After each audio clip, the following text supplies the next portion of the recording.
How can one balance between the quality and quantity of voluntary worship?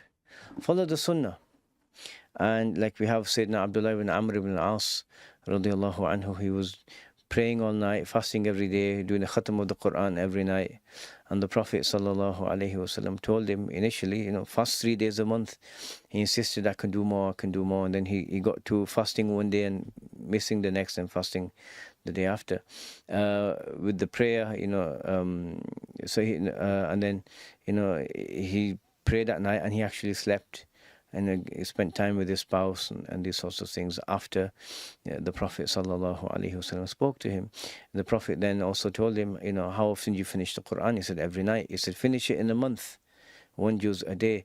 And this is better overall because you can reflect on the meanings. Someone who just recites really quickly, you can't reflect on the meanings. Like I dislike praying behind a lot of the imams in mosques in Ramadan because they insist on doing a khatam and it's full speed ahead.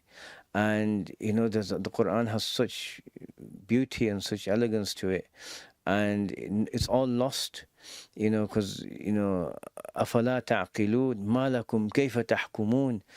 Such beautiful rhetorical questions are asked and such beautiful things are said, and you can't stop to savor it. It's because the person is supposed to go ahead at full speed. So he told him, recite it in a month, and then eventually okay, in a week. That's how he ended it with Sayyidina Abdullah ibn Amr ibn al-As radiallahu anhuma. And so this is how it is, that follow the Sunnah. And the Sunnah of the Prophet sallallahu alaihi wasallam is to not to laden and burden yourselves with tons and tons of acts of worship. Rather do an amount that's manageable, where your relationships don't suffer. So your relationships with your friends, but more importantly your relationship with your spouse, your parents and your children and your siblings.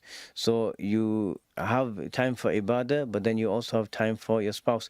If you've got this massive routine, litany of actions and surahs that you're going to recite every night and dhikr you're going to do, and it takes like 90 minutes non-stop every night. It's fine when you're young and single, but then if you get married and you have kids and your wife wants to spend time with you, you come home from work, you're tired, you go to Asr, you come back, you go to Maghrib, you come back, and you can't spend time with her, you can't spend time with your kids.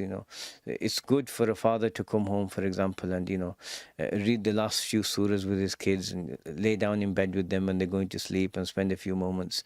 A friend of mine, he said his kids were misbehaving a lot, and I said, how much time do you spend with them? Not much, I'm at work. So I said, well, adjust, calibrate your lifestyle and your routine. And he owned his own business, and then he ended up spending more time with his kids at home, and he'd put them to bed, they'd recite the last few surahs, they'd recite Ayatul Kursi together, and when they're asleep he'd get up and go down, and just a couple of times of the week, and their behavior improved significantly. So a balance in worship.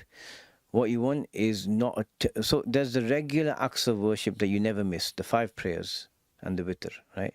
So class them all as 5. So those you never miss. Add to that, say Ayatul Kursi after every prayer. Add to that, for example, Suratul Mulk after after Maghrib, anytime after Maghrib. If you can recite some Quran, do so. And a little bit of learning throughout the week, which you can do it online, you can go to a class yourself, and then a bit of dhikr. I mean, all of these things should take no more than 5 minutes here, 10 minutes for the prayer, for example, and then some salawat on the Prophet sallallahu alaihi wasallam, and you can easily do 105 minutes. Allahumma salli ala Sayyidina Muhammadin wa alihi wa sallim. Allahumma salli ala Sayyidina Muhammadin wa alihi wa sallim. I put something up on my story once on Instagram, saying 5 minutes, 105 minutes, see how much you can do. It was a Friday, and someone for the first time managed 1,000 easily in the day. I'm not saying do 1,000. Pick a number you can comfortably do, and then make that your routine. I will not miss this no matter what.